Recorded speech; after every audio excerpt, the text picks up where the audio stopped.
Salvador has offered for illegal aliens of any nationality facing deportation in the U.S. to be booked in his country's prison system.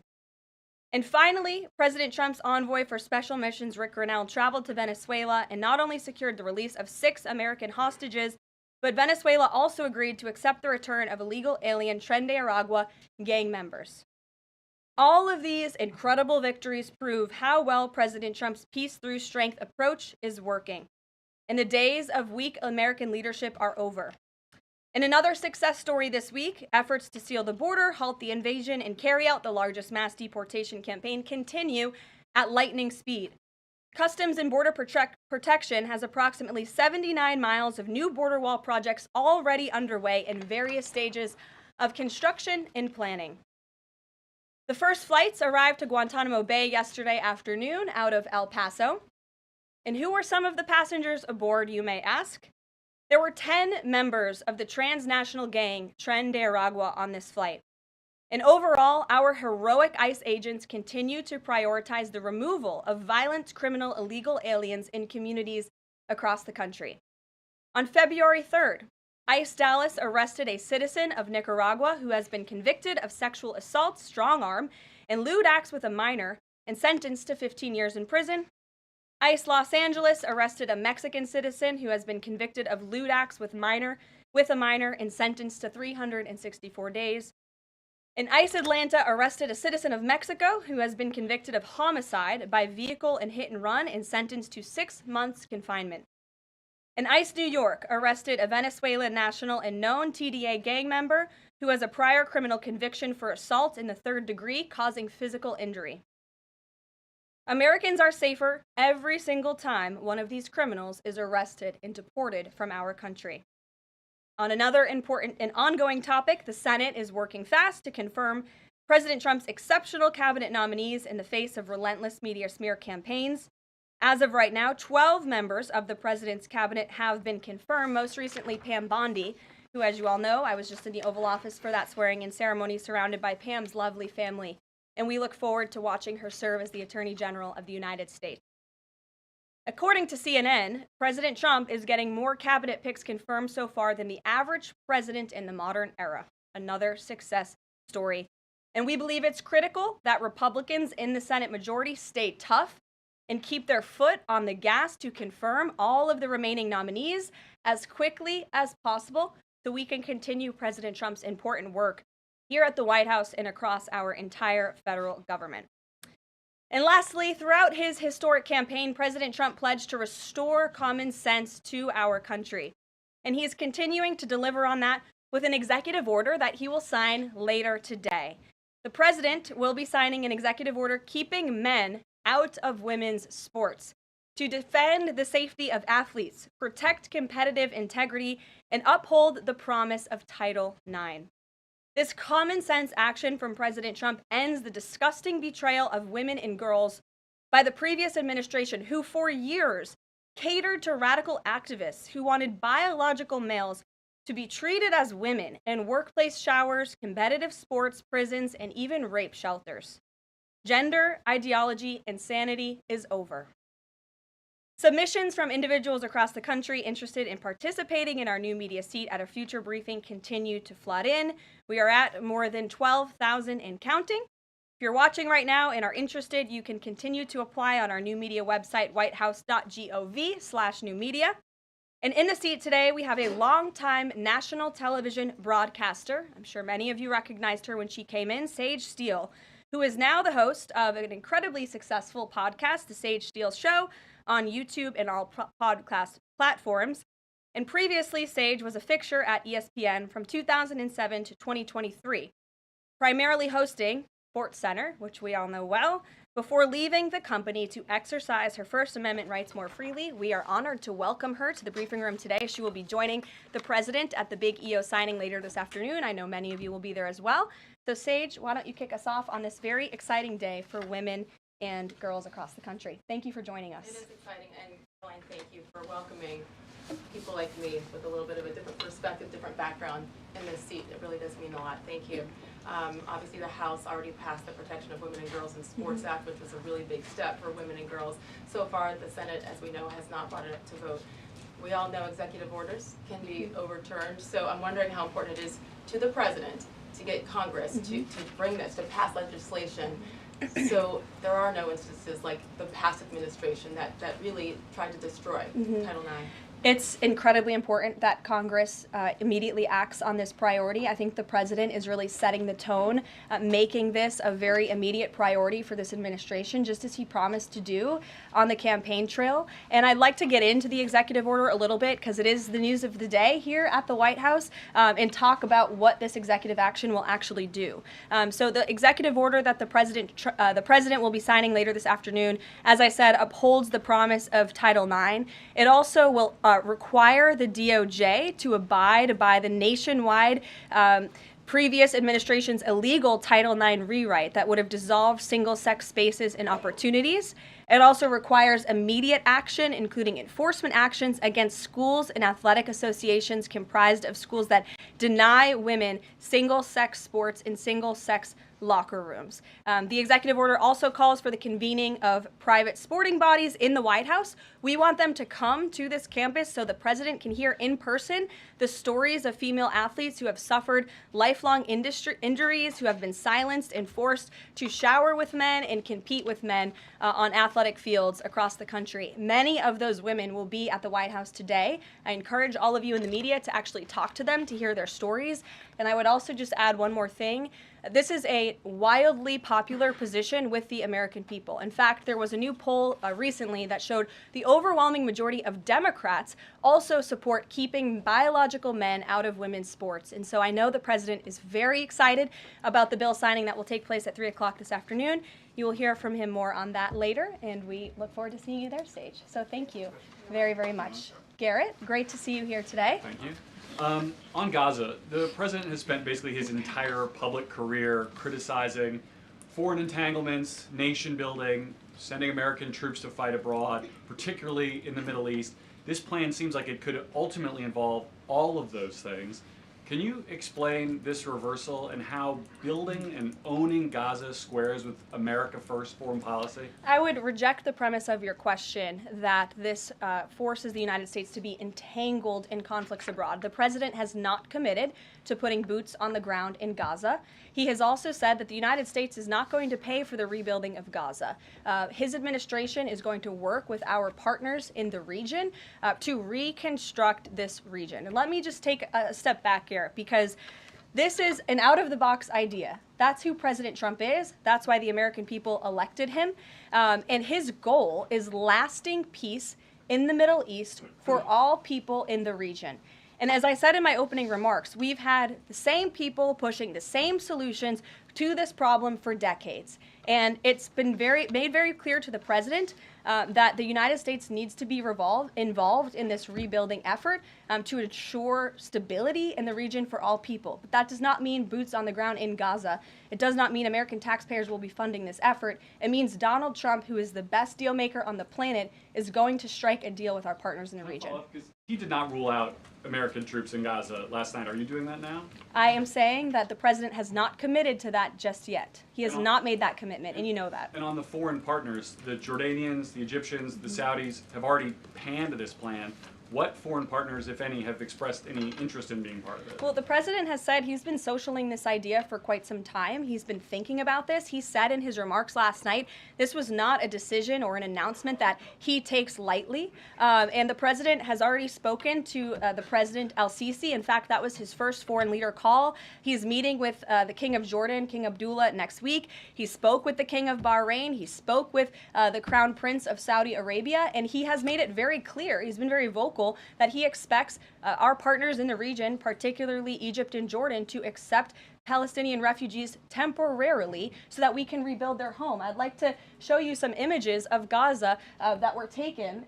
Fox News aired this. I mean, that is, as they put it, an apocalyptic scene in Gaza. This is an uninhabitable place for human beings. Do you really think that families can live their dream in a region that looks like this, with no running water, no electricity? And the special envoy to the president, Steve Witkoff, recently traveled to Gaza, as you all know. And he came back with images that he showed the president of the dire situation here. And the president made this decision with a humanitarian heart for all people in the region. Peter. Thank you, Caroline. Are any officials here preparing to fight Democratic lawmakers in the streets? Absolutely not. So and thanks for the question. Some elected Democrats are so steamed about Doge. Congresswoman LaMonica McIver says we are at war. Ilhan Omar says we might actually see somebody get killed. And Chris Van Hollen says we have to fight this in the Congress. We have to fight this in the streets. So what now? And may I just point out, if you heard that type of violent, enticing rhetoric from our side of the aisle, from Republican leaders on Capitol Hill, I think there would be a lot more outrage in this room today. It's unacceptable, the comments that have been made by these Democrat leaders, and frankly, they don't even know what they're talking about. Because President Trump was elected with a mandate from the American people to make this government more efficient. He campaigned across this country with Elon Musk, vowing that Elon was going to head up the Department of Government Efficiency, and the two of them, with a great team around them, were going to look at the receipts of this federal government and ensure it's accountable to American taxpayers. That's all that is happening here, and for Democrat officials to incite violence and encourage Americans to take to the streets is incredibly alarming, and they should be held accountable for that rhetoric. It sounds like something that they're most concerned about is Doge engineers with access to Treasury systems. Can you clarify, do the Doge engineers have read-only access in these systems, so they are not allowed to write new code? No. They are not, okay. No. And then one more thing. NBC is reporting that some of the illegal immigrants that we've seen rounded up and arrested are not being deported. They're being released with ankle or wrist monitoring devices, or they have to check in on the phone. So is the administration arresting more people than you have room for? I have seen the reports, and I'm glad you brought it up because we want to address it. There have been a total of 461 illegal aliens. This is of this morning when I got this information from DHS that have been released from custody of the more than 8,000 that have been arrested since President Trump was inaugurated. It's less than 6%.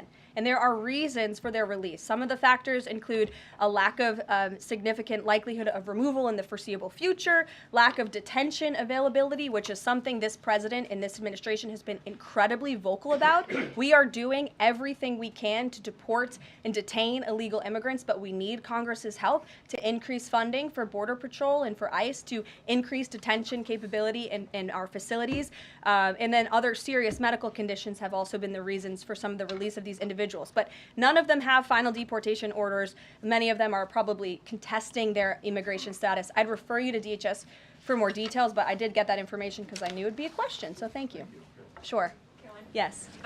The president and you here again today have made clear, given the devastation, you think Palestinians have no choice but to leave Gaza and go elsewhere. But Palestinians say this is their home. They don't want to go.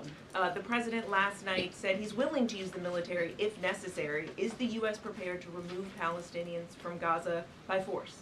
The president is prepared to rebuild Gaza for Palestinians and all people in the region, peace-loving people who want real economic development and opportunity in the region. This is a region that has been controlled by Iranian-backed terrorists, Hamas, who have brutalized not just Israelis but Palestinians too. It is because of Hamas that you see those images on that screen, that Gaza has become a demolition site because Hamas launched that brutal attack on Israel on October the 7th. And so again, I would stress, President Trump wants to ensure that this can be a place where all people can live in peace. He is a peacemaker in chief. He made that very clear in his first term. And as for how that will be accomplished, the president and his team are talking with our allies in the region to consider next steps. But should the American people be prepared to see U.S. military on the ground fighting a ground war against Hamas? Again, the president has not committed to U.S. troops in the region. But it is an option.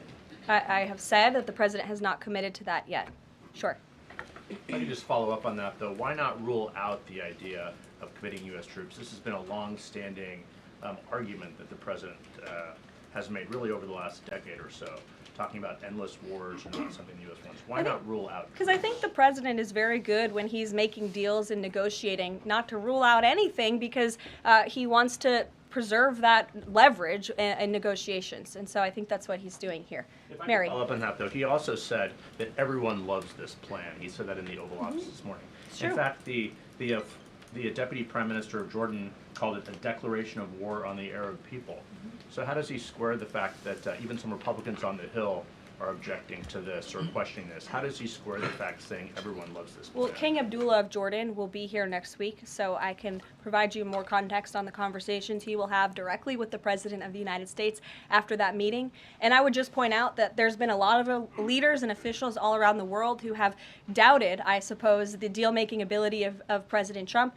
You heard the Panama leader saying that he would not agree to some of the concessions that he has now made because of Secretary Rubio's visit. You had the Colombian president saying he wouldn't accept flights of Colombian illegal nationals who have entered into our country illegally, and those flights are underway. So actions speak louder than words. Dasha.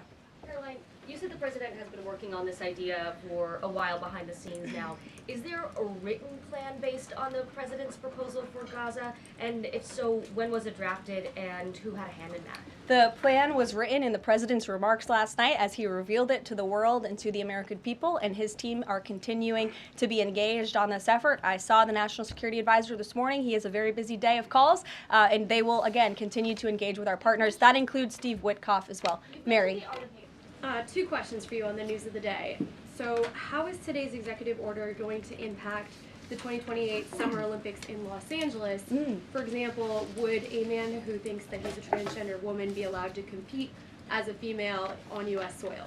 It's a very good question, and the president has actually mentioned this, that he does expect the Olympic Committee and the NCAA to no longer allow men to compete in women's sports. And I think the president, with the signing of his pen, starts a very public pressure campaign on these organizations to do the right thing for women and for girls across the country. Again, this is an incredibly popular position. There have been many notable female athletes who have had the courage to speak out against some very powerful institutions in this country. They deserve to have a voice and a say. The president is bringing their voice to the highest level at the White House this afternoon, and he expects these organizations to comply with this federal executive order that he'll be signing today. Thank you. And one more. On media coverage of this executive order and the topic in general, what's the White House's view of framing that calls men transgender females or similar rhetoric coming from organizations like the ACLU and GLAAD? Well, it's been very clear. The policy of this administration is that there are only two sexes,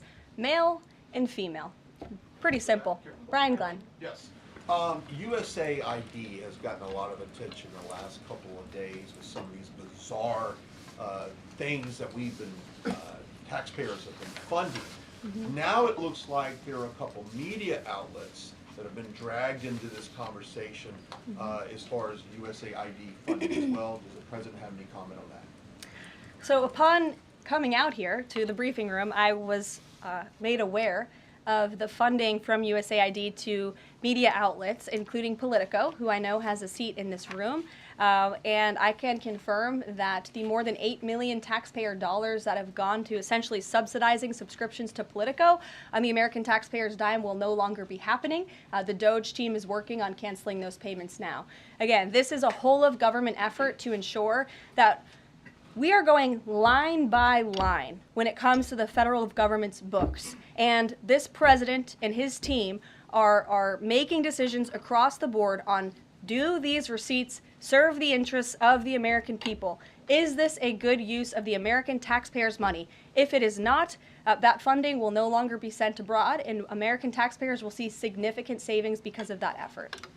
Thank you. I'd like to give some love to the back row. I've heard that unfortunately they haven't been called on in years past. So Reagan, why don't you go ahead? Thanks, Caroline. The WHC announced that comedian Amber Ruffin, who has called the president a toddler with his pants pulled down, will be the entertainment for this year's Correspondents' Dinner. Does the White House have a reaction to this choice, and will the president be attending the dinner this year? Certainly an interesting choice. I have the president's invitation on my desk. I have the invitation for myself on my desk as well. Haven't talked to the president about it. When he makes his decision, I will let you all know. But definitely an interesting choice of the comedian. I'll talk to the boss about it and see what we decide. Sure, go ahead. Yes, yes. On the executive order set to be signed today, you said that this will be enforced. Can you spell out for schools and the public how exactly the administration plans to enforce this, even at the local levels? And on top of that, there are human rights groups who say that this could expose kids to discrimination. What is your response to that?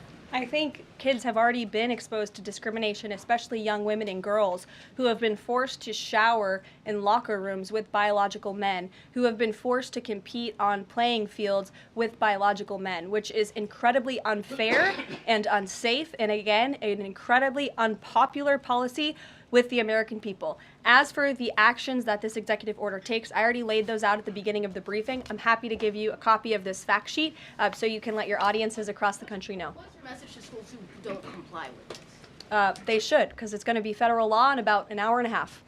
So your colleague to your right, to my Thanks, left. Caroline. Yes. Taylor with Spectrum News. You talked a bit about Doge. Elon Musk is currently a, quote, special government employee who also owns companies that have billions of dollars in federal contracts. You said earlier this week that he has abided by all applicable federal laws, but what steps is the Trump administration taking to address that conflict of interest? The president was already asked and answered this question this week, and he said if Elon Musk comes across a conflict of interest with the contracts and the funding that Doge is overseeing, then Elon will excuse himself from those contracts. And he has, again, abided by all applicable laws. In the back left, go ahead. Trade advisor Peter Navarro, when asked about the External Revenue Service today, said, quote, we're going to collect a lot of tariff revenues and we're going to get tax cuts out of it. Is it the official position of the White House that tariffs will lower taxes for Americans? The president has always been clear that he believes tariffs are a tax on foreign nations, and he's committed to cutting taxes for the American people here at home. He also believes tariffs are a great revenue raiser for this country, and that's exactly why he has committed to the creation of the External Revenue Service, which I think is a phenomenal idea. We'll just go down the whole row. Go ahead. Tom Bateman with the BBC. Can you confirm that under the President's plans for Gaza, any and all Palestinians who want to stay in Gaza on their land will be allowed to do so? I can confirm that the president is committed to rebuilding Gaza and to temporarily relocating those who are there because, as I've showed you repeatedly, it is a demolition site. There is no running water. There is no electricity. The president wants these individuals to live in peace. He is committed to doing that with this very bold new plan, and we will continue to keep you apprised of updates as we receive them. Ed Lawrence, go ahead. Yes, go ahead, Ed. I appreciate it. Thank you. So now that the President Trump's policies are starting to take shape, how long will it take to cycle through and get some of the actual prices that Americans are paying to come down? Prices at the store and at the grocery pump? Across the board, sure. Well, the president is doing everything he can, obviously, to reduce the cost of living crisis in this country as quickly as possible. That's why he signed a litany of executive orders across the board. In the first couple of weeks here, he declared a national energy emergency. He committed to cutting 10 regulations for every new one on the book. As you know, working for a Fox Business-related outlet, deregulation and energy independence are huge drivers of reducing inflation in this country. And I think Americans can be assured by the results President Trump had in his first term, when again inflation was 1.4% when he left office. But is it months or is it a year? And will Americans have the patience to wait for it? I don't have a timeline, but the president is doing everything that he possibly can to reduce cost of living for Americans at home. Phil Wegman. Thank you. Is it worth risking the life of a single U.S. Marine to turn the Gaza Strip into the Riviera of the Middle East? Phil, I'm not sure why you're asking me that question because I've already said the president has not committed to sending Marines or any boots on the ground in Gaza. We'll bring it to the front row. Ed O'Keefe. Good to see you again here in the front row, Caroline. Two things. On today's announcement, Title IX, if he scales back the Education Department or moves to shut it down entirely, what entity will enforce Title IX? As of now, this will be enforced through education, through Title IX. If the abolishment of the Department of Education continues, which, as the president said yesterday, it's something his team is looking at and considering. It's something he talked a lot about on the campaign trail. Then, of course, we will look at additional maneuvers to ensure that these very important policies can be implemented. Okay, so the education abolishment thing's still on the table. Title Yeah, IX the president might talked move about somewhere. it yesterday in the Oval Office, and he has good reason to talk about it. I mean, look, our education system is failing students in this country. The Nation's Report Card, I brought it up in my remarks last week, it shows that fourth graders are not reading at the level they should. I believe it was 40% of them are proficient in reading. As the mother of a child, I want an education system that helps my child read and write, teaches him math, nothing else in the classroom. And the president is wholeheartedly committed to we can make academia great again in this country. One other quick Deanna, one, Caroline. go ahead. Thanks, Caroline. Does the president, is he looking at offering anything to these Arab countries that take in Palestinians? Is he willing to give them anything in return?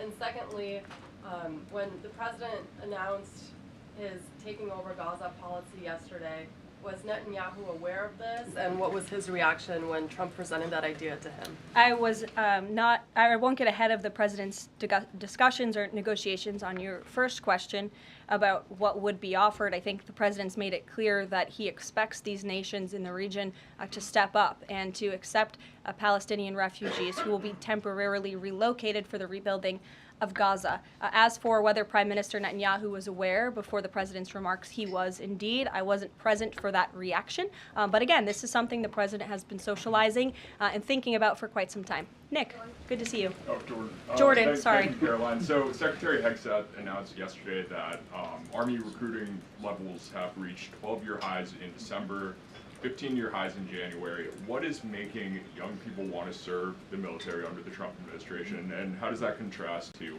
Biden's failure consistently to meet recruiting average? Yeah. Does DEI President Trump's anti-DEI agenda play a role in this? Well, first of all, the recruitment level for all branches of our military are at crisis levels, and it serves as a national security risk that our military branches are not fully staffed to where they need to be.